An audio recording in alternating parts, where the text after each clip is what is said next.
Well, we'll go ahead and get started. Blair, Dia's on her way. I Yeah, there she saw. is. Oh, there we go. Yeah, I thought I saw her walk behind you. So why don't we go ahead and get started just with a round of introductions, since none of you know, I think, my colleagues Jenny and Becca, who are going to be facilitating. So we'll make sure that everyone gets to see who they are, but also so that they know who else is on the call. And I expect a couple people will join us a few minutes late. It's always that way. So we'll do the round of introductions and then also to introduce the topic of today. So I will call on people going around so that you're not wondering if it's your turn. So if you could just say like what your role, like what institution you're at and what your role is at your institution. So far, I think we've pretty much got all project leaders except for Blair. And also your interest in the topic, which is the faculty learning communities that we've been running. So Dia, can I start with you? Institution, role, and your interest in the faculty learning communities. Sure. I'm Dia Greenhoot. Can y'all hear me okay? Mm-hmm. Okay, so I'm Dia Greenhoot, and I'm a professor in the psychology department, and I direct the Center for Teaching Excellence at the University of Kansas. And I am the PI of the TRESTLE grant, and I am really excited to hear about your faculty learning communities, because we do a lot of programming through our center that looks like that. So always looking for good examples and ideas of what's working on other campuses. And Brian? Brian Frank. I'm professor of electrical engineering and associate dean teaching and learning in the Faculty of Engineering here at Queen's. The faculty learning communities are something we're trying to build more into several of our projects. One that Natalie may end up talking about with our assessment redesign project and getting faculty to support each other. And we're doing more of that within engineering specifically as instructors work with education developers and with each other on course transformation. And just in case it wasn't clear from his accent, Queens is up in Canada. Let's see, Blair. My name is Blair Schneider, and oops, I froze up. I'm at the University of Kansas, and I'm the program manager for the TRESTLE project. And same reason as Dia. I can't wait to hear about what you guys are doing there. And Natalie? Yeah, I'm going to throw the Canadian thing out because you won't be able to tell from my accent, but I'm at Queen's University and I manage research here around assessment and teaching and learning, and I'm very interested because we've just started a network-based approach to assessment redesign here at Queen's. Great. So I'll just say a few words about our learning communities and then turn it over to Jenny and Becca to introduce themselves. So our learning communities are the TRESTLE Scholars. It's a one-semester faculty learning community. I facilitated the first one as sort of a pilot. Jenny facilitated the second one on group work, and then Becca and Jenny co-facilitated the third one. And right now we're running our fourth one, which is on course-based, and that third one was on metacognition and student responsibility for their own learning.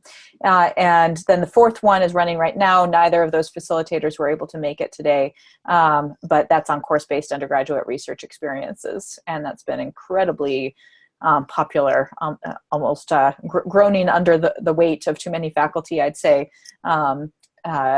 involved in that particular community, but it's going really well. So that's sort of where we're at. We're in sort of our second year of running these, and I invited Jenny and Becca to talk about their experiences facilitating, because really, like, everything that I've learned about running faculty learning communities, I'd say came from their like great experiences in running the learning communities that they ran. And some really good structures came out of that, which I've written up and have passed on to future facilitators. So I'll be curious to hear what they want to say in their own words. I'll go ahead and just turn it over to you guys if you want to just sort of introduce yourselves, orient your discipline and how you got into this, and kind of go wherever it is you wanted to take us today. So thanks to both of you for making the time to talk to us. Sure. Should I go ahead and start, Becca? Yeah, go ahead. Okay, Becca and I are not in the same room. We do have some slides to share with you. We're just going to outline kind of what we did. And part of it is I'll start and go through part of what I did, and then Becca will take over and go through her part.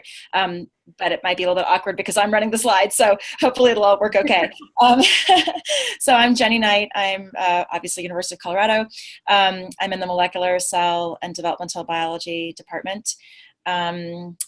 I am a discipline-based education researcher, so my research is solely on student learning and faculty development, although I've done more research on student learning. I have a fair amount of experience working with faculty, just working with my own faculty sort of informally, but also working with the HHMI funded National Academies and also funded by the National Academies Institute for Undergraduate Education in Biology. So the Summer Institute program that's been running for 11 years, I think, for faculty development. And I also worked with Carl Wyman when he was here long ago. That's really kind of how I got started doing science education research and also working with other faculty. Becca?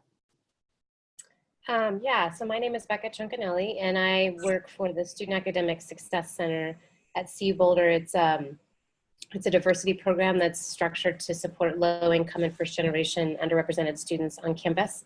So, but I'm also a chemistry instructor, so I teach both introductory chemistry and general chemistry for our students, and got very involved with the metacognition project a couple of years ago as part of a leadership institute that I did through PCAL, which is an AAC&U project, where I had to develop some sort of research project to support reform in STEM education at CU Boulder. So I developed a metacognition research project, and then that somehow led me to Stephanie and the work that she's doing, and we talked about maybe having a faculty scholars group, and that's pretty much how I got involved with TRESTLE.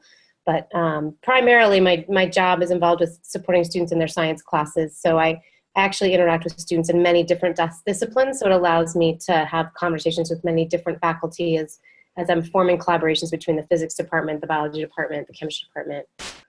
So it's been fun inside of TRESTLE to meet lots of new people and have these conversations. And I want to just jump in and actually remind people of like the model at CU Boulder, and so why Becca and Jenny are the right choices for doing this work. If you remember, since we had the SEI here at CU, our model with TRESTLE was that we wanted to build on existing experience at CU, and the TRESTLE Scholars are primary way that we're building on that existing expertise. So, as both Jenny and Becca indicated in their introductions, they already have a lot of expertise in course transformation, and so by leading those communities, they're able to spread that a little bit further at the campus is the hope. Okay, so I'll go ahead and try to share my screen and show you the few slides we prepared, but I hope that you'll feel free to interrupt at any time. This is not, of course, meant to be a formal presentation in any way, and we weren't really sure what you guys might want to talk about or what you might want to see. So we've just thrown something together, and hopefully it's a good starting point for conversation. All right, so let me see if I can do this.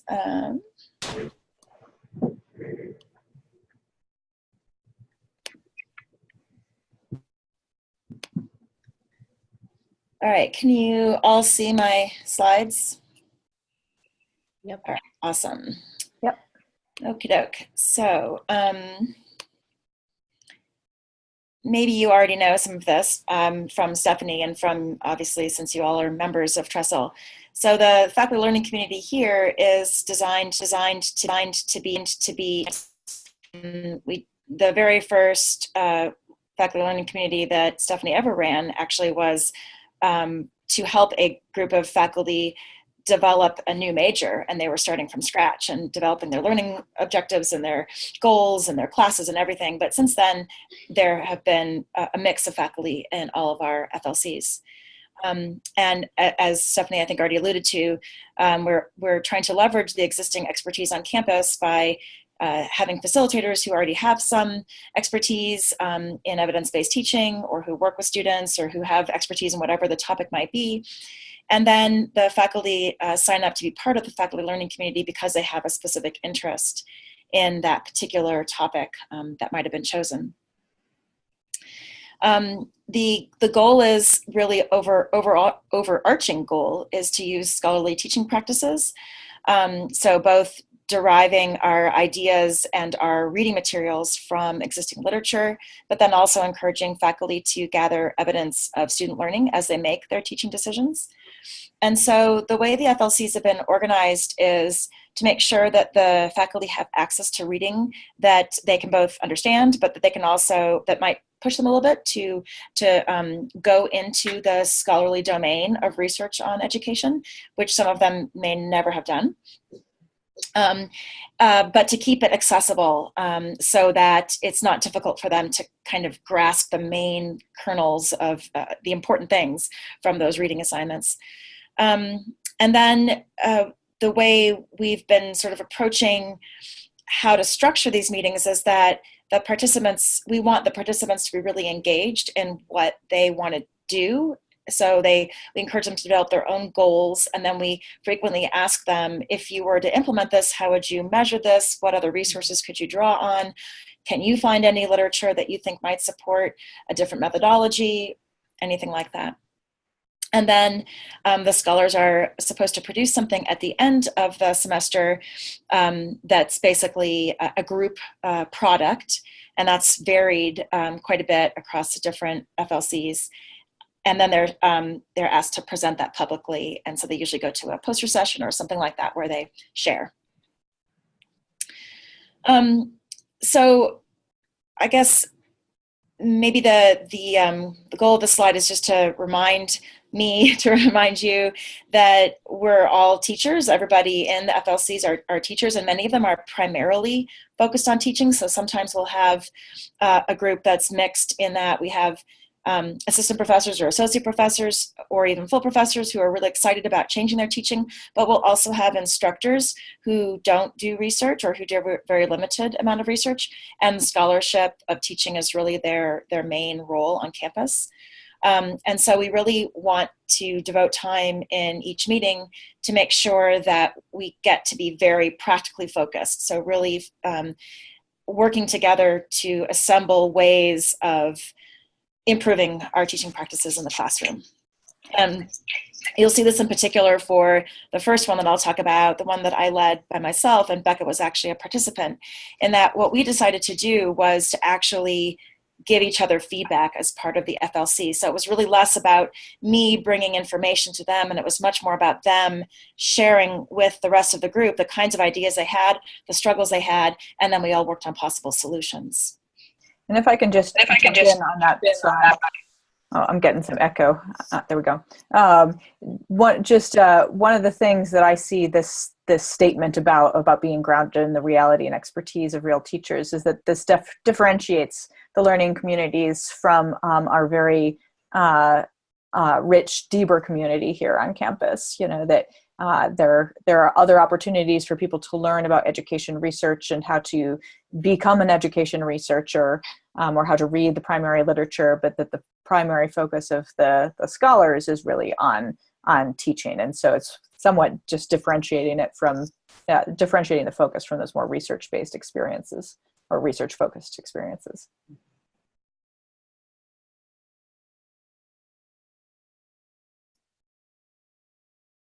Sorry, I muted myself and then the mute button went away. I couldn't find it. I agree with Stephanie. That's absolutely true. Okay, another thing about the FLCs that we think is really important is that it's very much of a shared conversation. I think I already mentioned that, but although I as a facilitator or Becca and I together as the facilitators, although we might represent some level of expertise, the goal really isn't for us to tell people how to do things, but rather to try to get them to really generate new ideas, generate solutions for each other, really just come away with more ideas than they had when they came to the table. And of course, if there are holes in understanding or just like, gosh, we really don't know how to deal with this, then the facilitator can jump in and help with ideas. I think that both the groups that I was a part of, the participants just had fabulous ideas themselves, and really just coming together and being able to exchange those experiences was critical. I really felt like I just helped guide the conversation. And I'll jump in again. Sorry, just this to me also differentiates the scholars from some other more professional development oriented experiences on campus, which are much more about sort of a facilitated long-term workshop as opposed to trying to get all of these ideas out into the common space. Right, definitely. Okay, and then I already mentioned this too, but we really enjoy the component of the TRESTLE Scholars, which builds community. And so we've had people from lots of different disciplines, and in a moment we'll list the people who participated in the FLCs, and you'll see they're from a variety of different departments, including arts and sciences and engineering, so really crossing the disciplines. And we think that really is an incredible value to the community, because they have all these shared problems, but yet they have a lot of differences in the way their programs or their departments might run. And so it really helps to hear different ideas. All right, so this slide just gives you a little bit of information about the first FLC group that we ran last fall called Designing and Facilitating Group-Worthy Activities. And this was born out of the desire of all of these participants to really try to introduce group work into their classrooms. All of them had some experience doing active learning techniques. They were not novices, but they just weren't comfortable with doing group work specifically.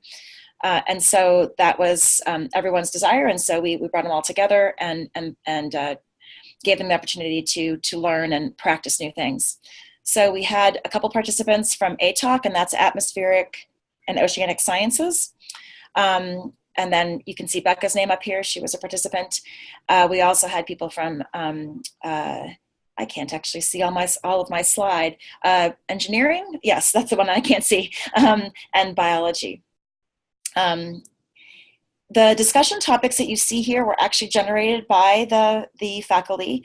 I brought in some ideas and told them about the kinds of things that I was knowledgeable about, and I just said, please, let's discuss for this first meeting, what do you guys really want to do? And I also had everyone write down their own individual goals for being part of the group. And so this is what they came up with.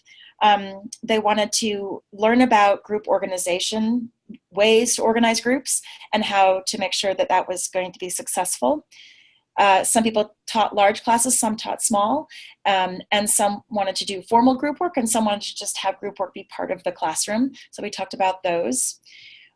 They were very interested in knowing whether their group work was actually working. So was it better to do something that was a group project in the classroom than just giving a lecture with clicker questions? So what was the added value of the group work? And we discussed strategies for determining whether the projects they were trying were effective.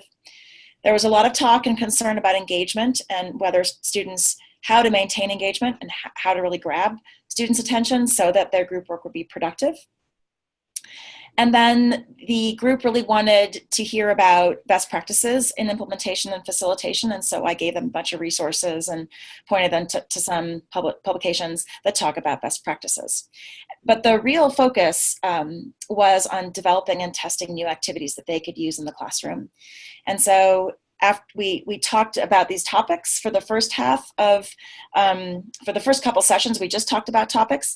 And then for the latter sets of meetings, we did a little bit of work on one of these topics. And then the second half of our meeting was a group member presenting an activity they were working on or struggling with. And then we all worked on the activity together in groups and gave feedback. and then that person revised it and either tried it out in the classroom or came back and told us how it went, or just revised it and shared with us the revisions. And this was a really fun format, I found, because I felt like it allowed me to disseminate a little bit and also engage people in some group activities with the goal of addressing one of these discussion topics, and then let them share with the group what they were really struggling with, what they were really wanting to do. I really want to work on this particular topic in my class, and I don't know how to do it, but this is what I've come up with. And then us getting to actually be students and try it was enjoyable. And it was very easy to be to give constructive criticism, because we really felt like students most of the time, like, oh, I don't know anything about atmospheric science, so I'm a biologist, so here I am feeling very novice and grappling with something that they were wanting to use as a group activity. I felt like I could say, well, as a student, this is what's hard for me. And as a facilitator of this group, I can also see that you should probably put your learning objective at the top of the piece of paper or something like that. So we could give two kinds of feedback, both student level feedback and faculty level feedback to each other. At the end, what we had as our product was basically everybody put together all the in-class learning activities they had generated, and everybody generated at least one. A few people generated two, and then they showed the revisions and reflected on the process, and that was all part of this long set of writing that they put together that we then could share. And up here on the screen are just some quotes from the participants about the things that they did and that found were successful as part of the group. Becca, I was thinking about just going ahead and letting you talk a little bit about the metacognition group, and then everybody can ask either one of us any question you might like, or we can go back to previous slides. Is that okay, Becca? Sound good to you? Good. So very similar format to Jenny's format. We had a group of participants. There were 11 in the group, a little bit more varied in terms of the departments they're from. So we have all the acronyms here you might not be used to. The first one is environmental studies. And then we had IFI, which is integrative physiology. There we go. And then a couple of evolutionary biology faculty, and then computer science is the CSCI, so we had two computer science. It was interesting that some came in pairs, so they would work together a little bit. We had a couple of engineers. That's what the next two codes are for. John Nardini is the applied math, and then Kate Stange from math, and then we had a chemistry person. So quite a range of STEM faculty on campus, and they chose based on what I wrote below. So that was sort of the advertisement for the group to pull them in, because Stephanie and I decided that metacognition was not a word that most people were familiar with, or it's not a very sexy word either. So we were trying to pull them in by something that would be more interesting to them, which might be getting what seems like people are most frustrated with is getting students to own their learning and be aware of what they need to be doing instead of putting the responsibility on someone else. So we were trying to pull them in by what do I do about students that study so hard and then still aren't doing well in the class, that we were going to design techniques to work through that. I think that's good, Jenny. If you want to go to the next slide. So this topic is a little bit different because there were very particular activities that have been designed to work on metacognition. So at the first session, I actually brought a homework assignment for them to try a Muddy as Point activity, where they would take that activity into class and come back and report on it the next week, or they could just design what they would do. Some of them weren't actively teaching that semester. They could design something they do and come and talk about their process of designing it.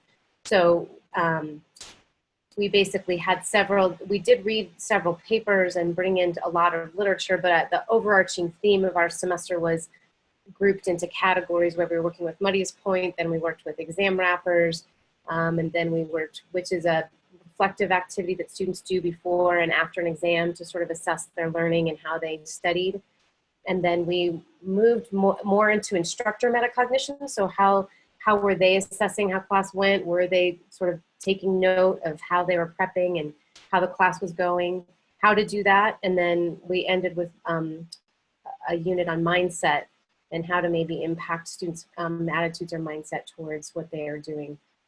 So basically how a session would look a little different than Jenny's is that we would typically have a 30-minute lit review about something that we had read and want to talk about, and then we'd move into people sharing about their activities that they were trying in class. So not as active inside the session, but very rich conversations about what they had created and what kind of feedback they were getting from students. So is there one more slide, Jenny, I think? We also produced just a manual of many different so we sort of collected, each person donated something or maybe multiple things that they created. It was kind of fun to see how exam wrappers looked in a small class versus a large class, or a computer science class versus a chemistry class, and how people decided to design it to sort of fit the needs of their classroom, and the feedback that they got from other participants about how ways they could do that. Many people asked us for feedback, or they bring their activity and have us write on it.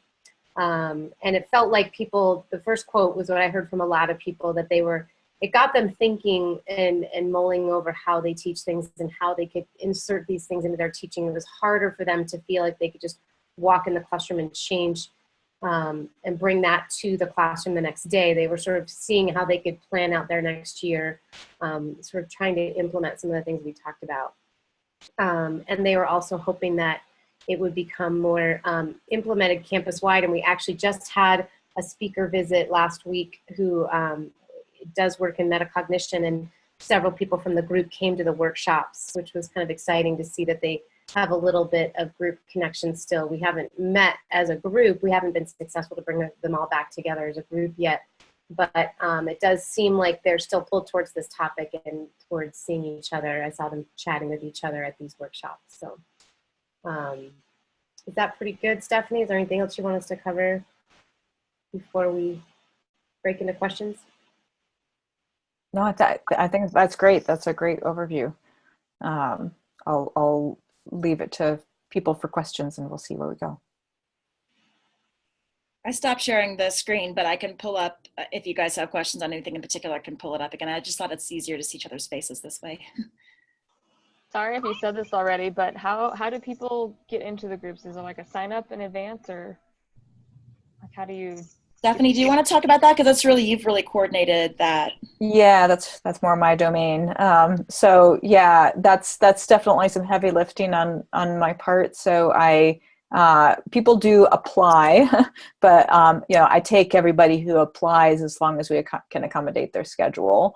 And I have like a Qualtrics survey where people fill out some basic information and some general time availability, which is never accurate or reliable. So, but then I advertise it pretty widely, and that little Qualtrics survey is the way that people indicate some interest and get to see what would be expected of them as a scholar. So that's how we get the interest, and then we work with those people to try to find time availability. Okay. Did it get any sort of stipend, or is it just to be a part of the community? I give stipends to the facilitators, but not to the participants. Just didn't have enough money to spread stipends around. I have asked their departments, especially if the department, so that they all sign an MOU, which their chair countersigns, agreeing to give credit for, the focus on their teaching, as evidenced by participating in the community. So their chair is aware that they're engaged, and I ask them to talk to their chair and see if the department may be able to at least kick in refreshments, and I've never gotten any takers. So I don't even have that, but we bring cookies, out of our own pockets every once in a while. So another question I have, maybe for all three of you, is what do you do, if anything, to sort of track or gauge the impact that the community has on the courses or on the teaching behavior of the faculty participants? Is there any product that they generate, or anything that you all do that enables you to see that, or is that that's one of our challenges with some of these, depending on the kind of community. So, do you guys want me to take that? I think you're the best person to answer that, Stephanie, but I will say that one of the things that we have encouraged amongst the faculty who have been part of these FLCs is that if they want to see, if they want someone to come and see whether they are changing their practices, that they can always sign up to have an observation done by our asset program. I forget, I'm not even going to try to do what that actually stands for, but they Arts can and Sciences Support of Education through Technology. Through technology, right. They do classroom observations, and that can kind of give people a gauge for whether they've been able to implement some of the techniques we've talked about. But we also offered, both Becca and I offered, that we would be happy to come to people's classes and see if they were doing something new or if they wanted feedback. Nobody took us up on that. At least they didn't take Becca and I up on it, but I think that Stephanie has a more organized approach. That's kind of where the facilitation stops and Stephanie takes over, but we did try to make ourselves available and give people suggestions about how to gauge whether they were improving. Right. So like that formative piece, I think Jenny covered pretty well, like, you know, how to help them keep improving. And we're hoping to reach out and try to get people together at least once or twice, you know, with their original cohorts and sort of check in. So that's more the formative kind of part to try to help them continue to deepen their practice. In terms of summative, it's really the TRESTLE-wide stuff. So I do include all of the scholars participants on the surveys that we give on teaching practices. The people who participated in the group work community, all of their classes, or no, not all, but many of their classes were COPUSed because we thought that we would see changes in their classroom. But in the metacognition group, it wasn't as clear it didn't seem to make as much sense. One of the things I do want to do, and it's on my bucket list, is to develop a short survey to try to find out how they feel 2 years down the road that their teaching was impacted by being in the scholars. So that's forthcoming, but I haven't done that yet. And how often do your groups meet? Every other week. Okay. Yeah. For an hour? I think they were longer. Jenny, was it an hour and a half?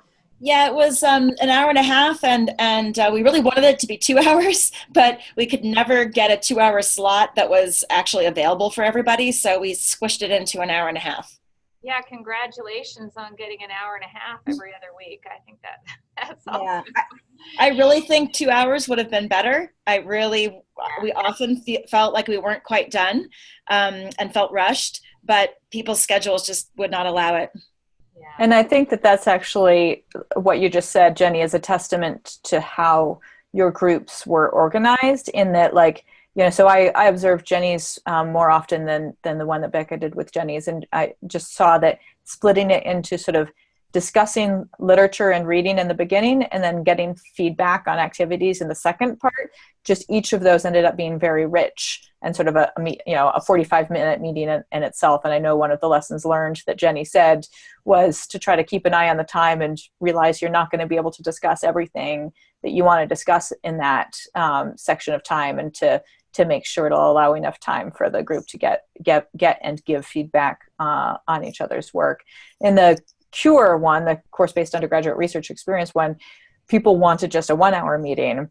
And because of Jenny and Becca's experiences, I was like, we really, you know, a 1-hour meeting is really a 50-minute meeting. It's, you know, and it's just not going to be enough time for those kinds of discussions. Yeah. And one thing to add in terms of that, sorry, I'm going back a question before, because I just remembered this, that a lot of the people in our group had actually never read educational research articles. So that was actually something that it'd be hard to measure, but it was definitely a big open door for a lot of them, was to understand that world and to start reading more articles in that and knowing how to find them. And that was definitely something they weren't expecting to get from the group, but that was very interesting for them. Yeah. And I think that's hard to measure, but I think it's really valuable. to piggyback on that, we knew that it would be hard for them to really distill, especially because some articles are so long. So both Becca and I did like a distillation of the main points of an article, and then we invited them to read the entire article if they wanted to, or we just chunked out a little piece of the article that they could engage with if they wanted to. So we let them kind of choose, oh, I have enough time to try to read this article, or I'm just going to read the summary and come with questions. So it was that allowed them to be a little bit more flexible about how much time they devoted to it, but I think still gave them exposure to the original literature. And honestly, I think that Stephanie's method of having them sign an MOU really helped as well, because I felt like our attendance was really good. And we would, because they signed the MOU, we would sort of contact them if they didn't come one time. We were really starting to engage with them, like, you know, why did you miss? And I think that that's really helpful. I think if you just gathered this group, people find reasons why that hour and a half can get pulled away into something. I need to write my exam, or, you know, something like that. Well, I think especially because they're not getting any sort of a stipend out of it. So I think that's a really clever, a really smart strategy to do the MOU. Stephanie, how did you frame that, given that, you know, how did you get that to happen? Or I just made it clear in the expectations that they read when they applied that they would be signing an MOU, and the MOU just reiterates the things that are in that set of expectations. But the chair of your department has to sign it as well, which I think is also a really big benefit in terms of first of all, them being held to account for their participation, but also for them getting some credit for what they're doing, so that when they're gone for an hour and a half, that's not in question, depending on where they were.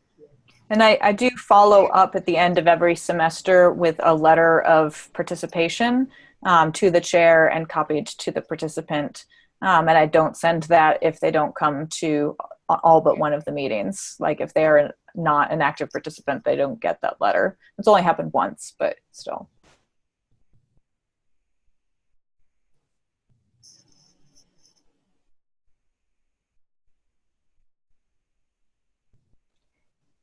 Any other questions for Jenny and Becca? So can you say a little bit about how you pick your topics? Why don't each of you talk about how that arose with each of you, because it was kind of idiosyncratic. It was kind of, you know, both I knew you and your experience, and I sensed that there was interest in the topic. Right. Well, I have done a lot of informal work on group work and some research on group work in the classroom. And so that's something that I'm always interested in talking about. And I think Stephanie asked, what would you be interested in leading? You know, what topics would be interesting to you? And I think I said lots of different things, and I gave a list of all the different things I could maybe imagine facilitating. But my recollection is that when Stephanie had reached out to people who might be interested in an FLC, that there was expressly an interest in group work and learning more about group work methodologies. And so I think it was kind of a meeting of the minds, something that I could do and was comfortable with, and something that people were interested in.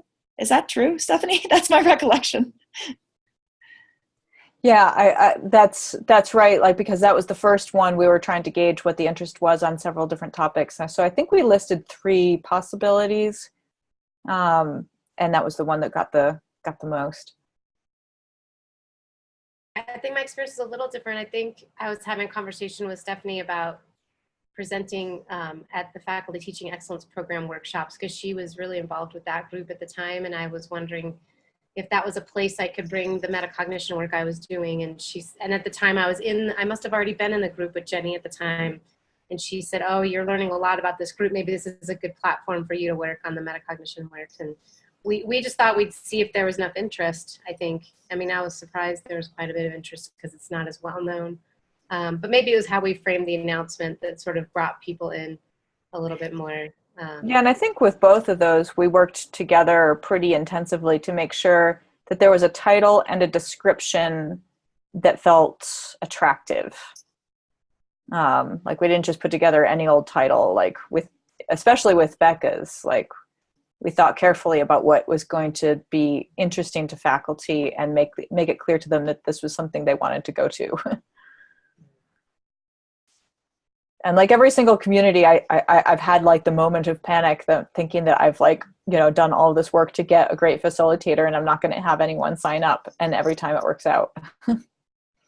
I remember too, at the end of Jenny's group work, when we were sort of working on our final product, because part of our final product is a 2-page description from the participants about what they got out of the whole semester. One of the things that came up, I think somebody mentioned, maybe it was Brian mentioned this earlier, is assessment.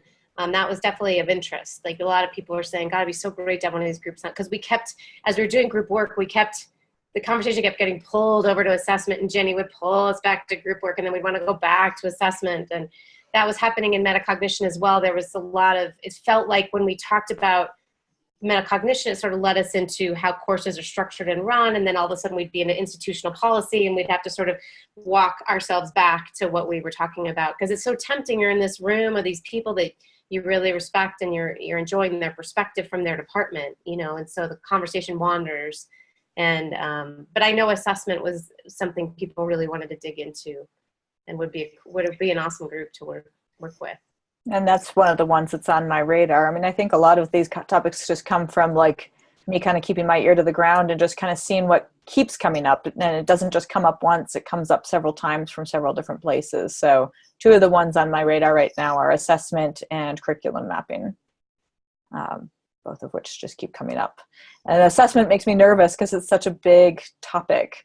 So I'm wondering if maybe like difficult to assess, assessing things that are difficult to assess, might restrict it a little bit more or something. I noticed that Carolyn asked, and it looks like she had to step out, whether we'd be willing to share the list of literature. Both groups in their final report have got sort of a list of I believe a list of the readings and a list of the topics and how things went. So we'll make sure that gets shared out. And in that report, Natalie can find out more about exam wrappers if we don't get to it. But I'm curious, while we've got both Jenny and Becca here, what would you say were some of your biggest lessons learned in doing this, things that kind of surprised you about facilitating that, sort of some of your big takeaways as a facilitator of this group? Should I go first, Becca? You can go first. Sure. Okay. Every faculty group is different, and it depends a lot on the personalities of the faculty involved. Sometimes you get a group of faculty who don't really want to share very much. They aren't maybe sure why they're there. They're maybe not very motivated, but they're there for some reason. You can't quite figure out why they keep coming. But with this group, everybody was just really, really engaged, and they were also motivated to make their teaching better, and so motivated to think about what students struggled with and how they could really help them overcome challenging obstacles. And a lot of these instructors were teaching large classes that had lots of students, and I think that really adds to the burden of group work and metacognition and anything. The more students you have, the harder it is to really gauge what's going on. And I guess I was just continually impressed by the faculty's desire to not only design good activities, but to use evidence-based practices to do that. And they really did want to assess whether it was working. And we did keep drifting into topics of assessment, but also research. How do you know, like, what would be an appropriate way for me to measure whether this is working well? And these people are not education researchers, but yet they were pulled towards that domain. They kept thinking, well, we really need to show this is working. I need to be able to tell my chair that I'm doing it this way, and students are complaining a little bit about it, but it's really good because it's working. It's helping them learn. And then next year I can show the students that it was better for the students. So they were really engaged in this, iterative process of development and assessment. It was refreshing for me to work with people who were excited about it because not everybody that I work with is excited about it. So I guess I was just happy with the group. They were very nice people and very engaged and motivated. Yeah, I would piggyback on that, having been a participant in Jenny's group. I remember several times throughout the semester where she did a whole topic on clicker questions one day, and we were reading it, and then people started sharing how they do clicker questions, and there was all this excitement that people do things differently in different departments. You get so sort of funneled into the way that you're sharing with your colleagues, and then it's these little things that people be like, wait a minute, you can do that? They wouldn't even, just technology-wise. And that for me is probably the biggest thing from both semesters. I love hearing from other people outside of my discipline and hearing fresh perspectives and giving me things I can literally walk in the next day and just throw out and try. That, to me, these groups, I totally understand the question of like, how do we measure if it works down the road? But honestly, I think our campus gets healthier the more communities that are built, that are alive and vibrant, and people meet people from other departments. It just makes us more connected rather than all these isolated silos. So that to me was really huge. And I also was just fascinated in the group that we led on metacognition about how somebody would process the idea of doing the activity. So for exam wrappers, we had an engineer who created her exam wrapper as these multiple choice questions, and then she created this huge grid and she showed us all the students' responses to all of the questions. And it was so different than the way I've ever thought about exam wrapper, which I thought was, handwritten reflections. And it just gave a new dimension to the work that I'm doing, to sort of hear how would somebody interpret it. I was not noticing my interpretations. I thought that's how everybody did it. So I think that was a huge takeaway for me, was to remember to check in with other people on how they read and interpret these activities, because it was fascinating how many different angles people came at it from in that particular situation.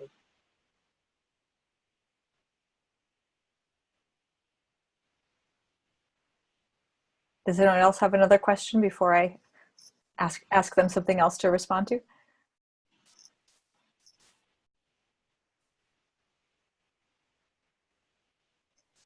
So I'm wondering what you think is sort of the biggest difficulty or sort of unsolved problem, or the thing that didn't work as well as you'd hoped. Oh, yeah, I guess nobody has enough time, right? And so, this is not something that's unique to FLCs, but because they are doing so many other things and the FLC is just one more thing, I guess I often have the feeling that, well, if I really had time to think about this, I could do this, or I wish that I could get credit for doing this. And so there are these sort of unsolved university or bureaucratic kinds of problems that faculty struggle with that did surface, that I felt like I really couldn't do anything about. So that was frustrating because I couldn't really help them get more time or more credit for what they were working on. But that was definitely there. Yeah, I thought it was really hard for us to get our final project out of our group. It was just, by the time they'd had their last meeting, man, and we even tried to anticipate it, but it still was hard. I think I don't even really know how you would hold that as something they have to be accountable for. But I agree with Jenny. There was a feeling to which they'd given us an hour and a half of their time, and they were thinking about it and doing things on their own time. But if it came to something regimented we needed them to bring, that could be it. That was a hard thing to pull off. And the other piece I would just say is that sort of divergent conversation sometimes, there were a couple of sessions where they got locked into something and it was really hard to pull them back. And I would have to sort of, decompose with Jenny afterwards and ask her, what do you think we could have done differently to keep us on that topic? Because they were just really wanting, I can't even think of when it was or what it was about, but it just felt like sometimes they got pulled really hard, or it's more like maybe they were disagreeing about something, so they were wanting to really dig into that disagreement between two people and everybody else was just watching. So that was when we sort of noticed, okay, we want to try and get the group back in. So those were a couple moments I thought were difficult. In general, it was a really lively conversation though. I would say that was pretty rare, but it did happen once or twice. And Becca's group was significantly larger than the one that Jenny ran on her own. And that was partly why I was really happy Jenny was able to help co-facilitate. And then I've been now sort of making it kind of standard practice to have two facilitators. If I somehow end up with a group that's only 6 faculty, like you had, 7, I think, Jenny, in yours? I guess you could look at the slide. Yeah, I think it's 7. Yeah. Right now, but I think There it was was 7. somebody who stepped in midstream too, right? The chair of ATOC had stepped in at sort of unofficially, so we had 8 for part of it. Whereas Becca, I think you had like 12 or 11, yeah. And the current, the current course-based undergraduate research experiences one is like 12 or 13 and feels very large. So, I mean, not surprising, right? Like we know that groups of like around 6 are probably better than groups of around 12.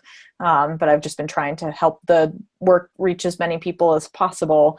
So I've been trying to accommodate the larger numbers of faculty. But one of the challenges that we've had in the course-based undergraduate research experience one is that we actually have people in there with huge ranges of levels of expertise in cures. And so you have people who are just getting into these kinds of techniques and people who are much more experienced, and it's hard to meet the needs of both of them. So I think that wasn't maybe as much of a challenge in Jenny and Becca's, because people were a little bit more at the same level.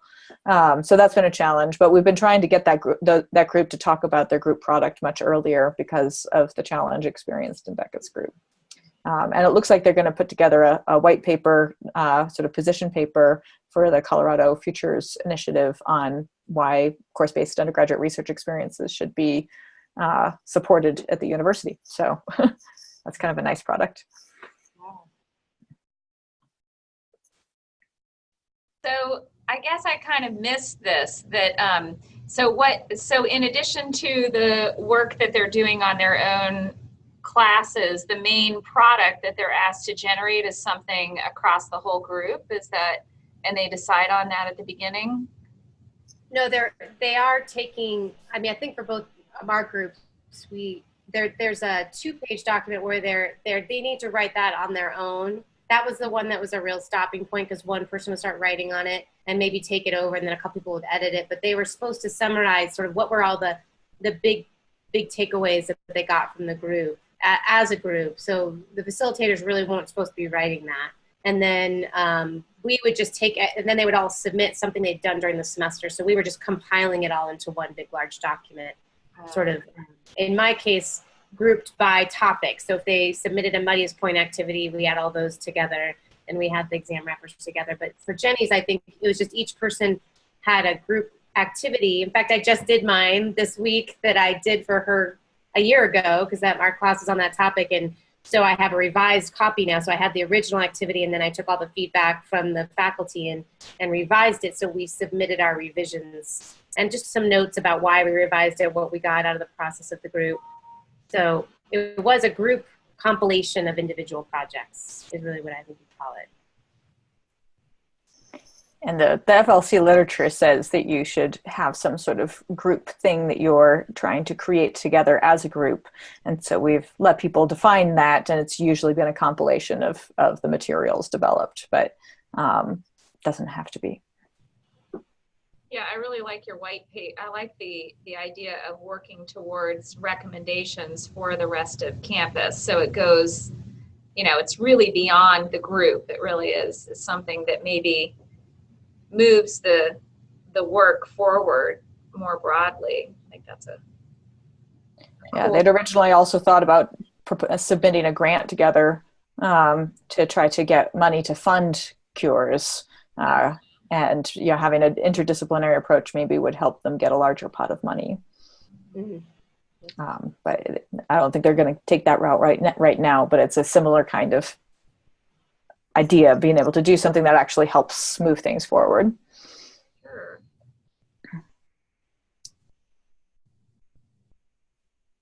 Any other questions?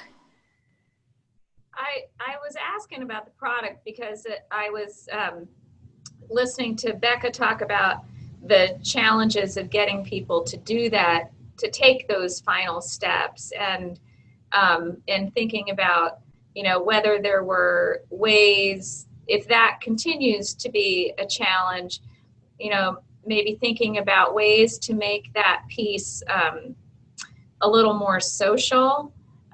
So there's additional kinds of accountability. So Stephanie knows that one of the things that we do as one of our ways of sort of showcasing faculty work on changing and improving their courses is to have them generate a poster that shares their work and the impact on student learning at the end of the semester. And we give them substantial help in creating that. But they sort of commit to generating that, or another, or maybe even if it was just a show, a showcase where each person will, it's some sort of celebratory event, and each person is going to do a, 6-minute presentation or demo of the thing that they developed. And it could be broader than just that. You could invite other people. But if something like that, something that turns it into like more of a showcase, was already programmed in at the beginning, that happened at the end, that just might up the accountability a little bit. Yeah, I mean, that certainly would fit with, we have a requirement that they in some way help to share and disseminate whatever they did in the group. But there are a couple venues where they could present such a poster, and I've encouraged people to, but that has not so far been very successful. Yeah, I don't know. So I don't know what our poster thing is, like our own thing that we host, and it's just become a big end of year party and showcase, but because we run that out of the center, but I'm just thinking about some sort of showcase event where you can even use it to generate interest in the next year's set of scholar communities or something like that. Must be nice to have a teaching and learning center. I know, but that other idea is something that you wouldn't need the center, but I don't know what kind of platform you would have for doing that. We have some other venues. Yeah. I see we're coming up on time, so I just sort of wanted to finish by saying that really, the TRESTLE Scholars were kind of my thought of like, oh, why don't we try this? Everyone's doing FLCs, maybe this would be a good way to sort of further the work on the campus. But it was very experimental and somewhat of a side note to the course transformation awards that I was providing. And it's ended up being that these, I would say, are actually the main mechanism by which work is happening at CU.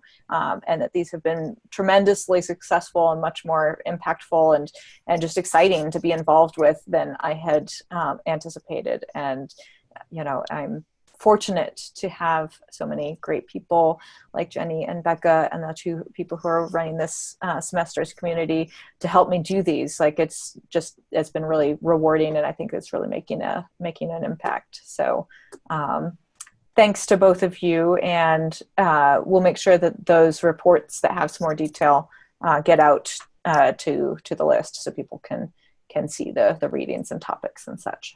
Great. Yeah. I hope that you can share, as far as I'm concerned, everything with anybody who's interested. So I hope you guys see some things there. Yeah. Oh, and I do also have a set of facilitator guidelines, which you saw many of the things that are from them in Jenny's slides, but I can share those as well, because those might be interesting for those who are developing similar things. Yeah, they were useful for us as we were facilitating, for sure. So. Well, actually, you didn't have them because I developed them off of your... Well, you gave us some guidelines. There was something you gave me that was pretty useful. So okay, it must have been a mishmash of notes at that point. I looked through both of your reports to develop this set of facilitator guidelines. So it's really impressive how much engagement you've gotten, and exciting to see how it's building over time. How the interest is growing, and I'm especially impressed at the level of interest and in what, how much and how consistently you're getting people to engage without, any incentive other than the opportunity to be a part of this community and to improve their teaching. So it's really compelling, exciting. Yeah. And I can also share those copies of MOUs with people if they want. So great. Well, I'll let people go since we're up on the hour. But Thanks, Thank everyone. you so much. That was Nice to great. meet all of you. So much, y'all. Great work. Bye. Bye. Bye.